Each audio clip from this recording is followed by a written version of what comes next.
નકલી યુનિવર્સિટી ધમધમતી હોવાનો આરોપ કોંગ્રેસ એમએલએ કિરીટ પટેલે કરી શિક્ષણ મંત્રીને રજૂઆત। એમકે યુનિવર્સિટી નકલી હોવાનો આરોપ, યુનિવર્સિટીની તપાસ કરવા ધારાસભ્યની માંગ। આ યુનિવર્સિટી રાજસ્થાનના કોઈ યાદવને વેચી મારી હોવાનો આક્ષેપ। યાદવ ડુપ્લિકેટ માર્કશીટના કેસમાં જેલમાં છે।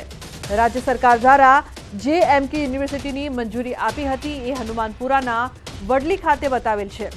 વડલી ખાતે માત્ર ફાર્મ તેમજ એક સેટ બનાવવામાં આવ્યો છે। આજે પણ આ યુનિવર્સિટી માતરવાડી ખાતે કાર્યરત છે। આ સાથે કિરીટ પટેલે કહ્યું કે ગુજરાતનું ભાવિ જે ઉચ્ચ શિક્ષણ લઈ રહ્યા છે એવા વિદ્યાર્થીઓને બચાવો અને આવી યુનિવર્સિટી તપાસ કરવા માંગ કરી છે। નકલી યુનિવર્સિટીઓ પણ બની રહી છે। અગાઉ પાટણ ખાતે એમકે યુનિવર્સિટીને મંજૂરી આપવામાં આવી હતી।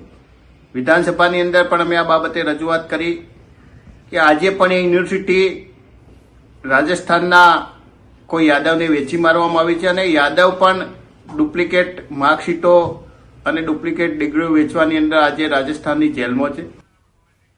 તો નકલી અધિકારી બાદ હવે યુનિવર્સિટી પણ નકલી જોવા મળી રહી છે। એમકે યુનિવર્સિટી નકલી હોવાનો આરોપ લાગ્યો છે। યુનિવર્સિટીની તપાસ કરવા માટે ધારાસભ્ય દ્વારા માંગ એમએલએ કિરીટ પટેલે કરી છે શિક્ષણ મંત્રીને રજૂઆત। સમાચાર રાજકોટથી ગોપાલ નમકીનની ફેક્ટરીમાં લાગી છે ભીષણ આગ। આગમાં લાખો રૂપિયાનો સામાન બળીને ખાખ થઈ ગયો છે।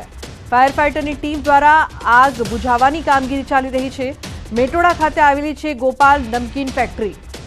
તો મેટોડામાં આવેલી કંપનીમાં ભીષણ આગ લાગવાની ઘટના સામે આવી છે। આગ પર કાબુ મેળવવા ફાયરની ટીમ ઘટના સ્થળે। હાર્દિક જોડાયા છે ફોન લાઈન પર વધુ માહિતી આપવા માટે। હાર્દિક, શું અપડેટ? જી લુબના, રાજકોટ નજીક આવેલા મેટોડા જીઆઈડીસીમાં અત્યારે ભીષણ આગનો બનાવ બન્યો છે। ફૂડ ફેક્ટરી છે તેમાં ભીષણ આગ લાગી છે। ગોપાલ નમકીન નામની આ ફેક્ટરીમાં આજે બપોરના સમયે અચાનક આગ ભભૂકી ઉઠી હતી અને આ આગના કારણે જે છે લાખો રૂપિયાનો સામાન બળીને ખાખ થઈ ગયો હતો। ખાસ કરીને જે રીતના વાત કરવામાં આવે તો બપોરના સમયે અચાનક આગ લાગી હતી અને આગ લાગી હતી એ સમયે અફરાતફરીનો પણ માહોલ જે જોવા મળ્યો હતો। મેટોડા જે ફાયર સ્ટેશન છે ત્યાં રહેલા તમામ ફાયર બ્રિગેડોની મદદ લેવામાં આવી રહી છે। આ ઉપરાંત રાજકોટથી પણ કેટલાક ફાયર ફાઈટરોને બોલાવવામાં આવી રહ્યા છે। આગ બુઝાવવાની કામગીરી જે છે હાથ ધરવામાં આવી રહી છે, પરંતુ આજ મોડી રાત સુધી આગ કાબુમાં આવે તેવી પણ શક્યતા નથી। જો કે અત્યારે રાહતની બાબત એ છે કે હજુ સુધી કોઈ જાનહાનિના સમાચાર નથી। બિલકુલ હાર્દિક, ખૂબ જ ભીષણ આગ છે, કેટલું નુકસાન થયું છે? ચોક્કસથી લાખો રૂપિયાનું નુકસાન કહી શકાય। મેટોડા ખાતે આવેલી આ જે ફૂડ ફેક્ટરી છે ગોપાલ નમકીન, તેમાં જે છે અત્યારે આ ભીષણ આગ લાગી છે।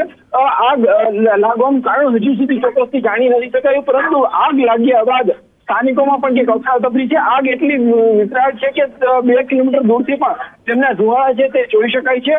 આગમાં જે છે એક લાખો રૂપિયાનો જે વસ્તુ સામાન છે તે બળીને ખાખ થઈ ગયો હોય એવું અત્યારે સામે આવી રહ્યું છે। જો કે આગ લાગવાનું કારણ શું હોઈ શકે છે તે બાબતે પણ જે છે આપણે અધિકારીઓ પાસેથી જાણવાનો પ્રયાસ કરીશું, પરંતુ હાલની પરિસ્થિતિ પ્રમાણે રાજકોટ ખાતેથી પણ ફાયર બ્રિગેડની ટીમોને બોલાવવામાં આવી રહી છે।